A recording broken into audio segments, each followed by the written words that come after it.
So it's official. There has finally been a trade during the 2020 NBA trade deadline, and it's a 4-team trade, so it's pretty big. And of course, when it's a 4-team trade, that means there are many parties involved and many players. So this is the trade.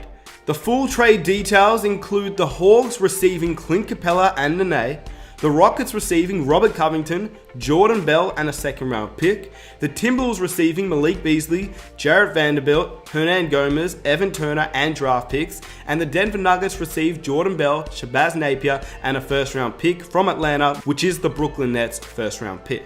It is a huge trade. There are so many things involved in this trade, but at the end of the day, the Houston Rockets do not receive a center, and they're giving up one of their biggest pieces in Clint Capella, who is a center. Now, I know that people in the comment section will say something about Jordan Bell, but Jordan Bell, number one, isn't a center, he's a power forward, and number two, he's not the starting center for the Houston Rockets. I believe that this is going to be interesting to see what Houston does if they may make another move to get a starting center, because honestly, I don't know how Tyson Chandler and Jordan Bell can be your starting centers if you're a team looking to do well in this year's NBA playoffs. It's going to be tough having those two as your starting centers. Tyson Chandler literally averages 1.4 points and 2.6 rebounds in 8.8 minutes per game, so he barely plays. And Jordan Bell has never averaged over 5 points in any season, and currently he averages 3 points and 3 rebounds in 8 minutes per game as well. Neither player is a starting center, and they're barely bench players on a team. So firstly, I want to know your winners and losers of this trade in the comment section down below. It's a pretty crazy trade. It's like a 15-person trade, which hasn't happened, I don't think, in the NBA. So let me know down below what you think about the trade. If you enjoy these videos, I'd greatly appreciate if you guys could smash that like button for me. It would be amazing if we could reach 1,000 likes for the next video. Subscribe if you're new for NBA content every single week, and hit that notification button so you never miss an upload. It takes 1 second of your time, and I would greatly appreciate it. With that said, let's get on to the video. So firstly, the Houston Rockets, because they're the main team I believe in this situation. They're trading their starting center. Clint Capella has been a pretty decent player for the Houston Rockets over the last couple of years. Yes, of course, he's having a down year from his past year. Last year, he was a 16 point per game player, a guy who could get you 13 rebounds, 1.5 blocks per game, shooting 64% from the field, and he even shot 63% from the free throw line, which was much better than what he'd previously been shooting. This year though, he's averaging 14 points with 14 rebounds, 2 blocks per game, shooting 52% from the free throw line in 32 minutes per game. So overall, Clint Capella was a solid player. He wasn't Russell Westbrook or James Harden, but he was a solid player for the Houston Rockets, a guy that would be able to grab boards, play defense, and score when needed. I don't think that the Houston Rockets are done though. I think they're going to make another move during this year's NBA trade deadline. I would have thought that Eric Gordon would be the perfect player that the Houston Rockets can trade away for a big man, considering they have a lot of wing players, such as Ben McLemore, Daniel House, Austin Rivers, Eric Gordon. Now they have Robert Covington, and of course they have James Harden, but obviously they cannot trade away Eric Gordon, considering he signed an extension this summer, which means he's unable to be traded for the 6 months, and it hasn't passed 6 months since he signed his extension. So one thing I think the Houston Rockets could do is possibly go and get Kenneth Faried again like they did last year in free agency, considering that Kenneth Faried actually played pretty decent for them whilst they didn't have Clint Capella last season. I don't think the Houston Rockets are done with trades. I think they could potentially make another trade during this year's NBA trade deadline to get another center. I don't know who they're going to trade away, but I do think a player that they could get could be somebody like Tristan Thompson. The Cavaliers won't ask for a lot, and also he isn't too dissimilar from Clint Capella in the way that he plays defense, rebounds, and doesn't really need to be a top option on a team. Plus, he's had championship success and knows what it takes to win on the biggest stage. I would probably rather Clint Capella, but now that you have Robert Covington, it would make sense. Then you have a lineup of Russell Westbrook, James Harden, Robert Covington, PJ Tucker, and Tristan Thompson, which I believe is a better lineup than what they currently had. So it's going to be interesting to see if the Rockets make another move, but currently if they don't and they stick with their very small lineup, that's where it's going to be challenging for the Houston Rockets in my opinion.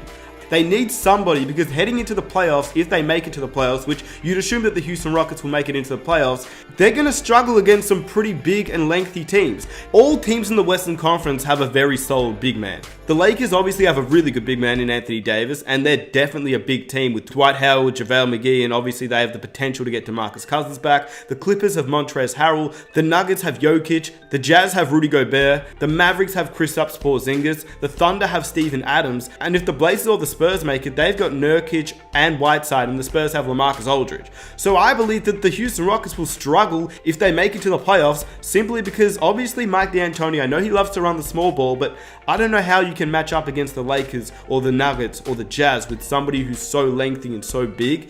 Davis, Gobert, Jokic. I just believe it's going to be tough if they don't go after another center. Because even if they do want to run the small ball, like let's say the Los Angeles Clippers, the Clippers have Pat Bev, Lou Will, Paul George, Kawhi Leonard. That is a small team, but at least they have Montrezl Harrell to back it up. The Houston Rockets currently could run a very similar lineup, but then at the center position, they don't have anybody like Harrell, so they need to get somebody like that in my opinion. As for what Houston actually got, they got Robert Covington, who I think is a very solid player for this team. He is like a Trevor Ariza type player when he played for the Houston Rockets, and I think it's a great fit. Alongside Russell Westbrook, alongside James Harden, PJ Tucker, and whoever else they piece around him, Robert Covington is a great 3-and-D guy. You know what he's going to bring each and every night. He locks down defensively, but he can also hit the open three, which is exactly what the Houston Rockets need. As for Atlanta, that's the team that got Clint Capella. I really like this. I think Atlanta really needed a guy like Clint Capella. They didn't want to run John Collins at center. John Collins didn't want to run at center. And I think Trae Young, John Collins, and Clint Capella, it's a pretty nice trio to go into the future with. Obviously, it's not a winning NBA championship trio, but for a team just looking to make a playoff push with young pieces on that team, Clint Capella is not any harm to this team. He'll play his role each and every night. You know what he brings defensively. We've already talked about him, and I think just alongside Trae Young, who's emerging as one of the best point guards in the league, John Collins, who could be a future all-star in this league, I really like it. The Atlanta Hawks were in need of a center because they're one of the worst rebounding teams in the league, and they definitely lacked a defensive presence, and Clint Capella is the perfect guy. They were going after Andre Drummond, Steven Adams, and a whole bunch of other players. Clint Capella plays that role, and now they could actually make a playoff push if they could string a few games together, because they're really not too far behind. They are currently the worst team in the Eastern Conference at 13 wins, but that is only halfway through this season, and the Orlando Magic are currently the 8th seed at 22 wins, so they're really not too far behind. Only 9 games out of the 7th and 8th seed. They could potentially make the playoffs, but even if they don't, they're going to come back next season with an even better Cam Reddish, an even better DeAndre Hunter, and they've still got an improved Trae Young, John Collins, and now Clint Capella. It's going to be fun to watch the Atlanta Hawks in the future. As for the Denver Nuggets, they got rid of Malik Beasley and Hernan Gomez, which I believe was a pretty big part of what the Denver Nuggets were about. Malik Beasley, in my opinion, is a very good player.